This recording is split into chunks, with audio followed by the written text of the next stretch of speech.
मित्रांनो नमस्कार। आज 14 मे। आज आपल्या स्वराज्याचे छत्रपती धर्मवीर संभाजी महाराजांचा जन्मदिवस, ज्यांनी वयाच्या 16व्या वर्षी बुद्धभूषण नावाचा ग्रंथ लिहिला। संस्कृत बरोबरच आपल्या शंभूराजांना अनेक भाषांचं ज्ञान होतं। शंभूराजांनी त्यांच्या जीवनामध्ये 120च्या आसपास लढाया लढल्या आणि त्यापैकी ते एकही लढाई हारले नाही।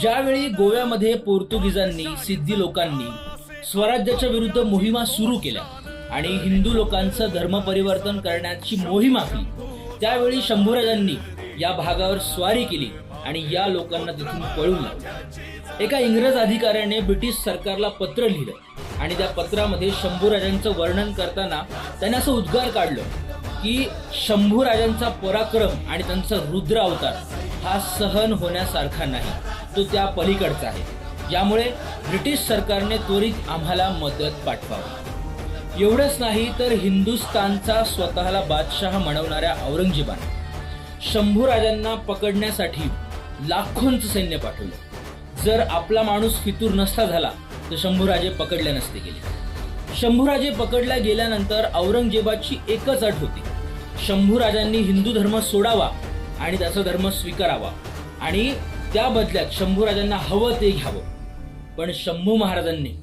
अनेक दिवस मरण यातना स्वीकारल्या पण आपला धर्म सोडला नाही।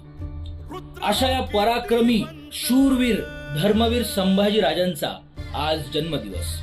मित्रांनो, आजच्या पावन दिवशी आपण सगळ्यांनी त्यांचं शौर्य, त्यांची युद्धनीती, त्यांचा अभ्यास या सगळ्या गोष्टींचं स्मरण केलंच पाहिजे, या सगळ्या गोष्टी आत्मसात केल्याच पाहिजे। पण त्या पलीकडे शंभूराजांनी आपल्या धर्मावर कसं प्रेम केलं, धर्माची निष्ठा कशी जपली, हे देखील आपण विसरलं नाही पाहिजे। आजच्या या दिनी आपण सुद्धा संकल्प केला पाहिजे आणि या सगळ्या गोष्टी आपण पाळल्या पाहिजे। पुन्हा एकदा माझ्याकडून आणि माझ्या परिवाराकडून तुम्हाला सगळ्यांना स्वराज्याचे छत्रपती धर्मवीर संभाजी महाराज यांच्या जयंतीच्या खूप खूप शुभेच्छा। धन्यवाद।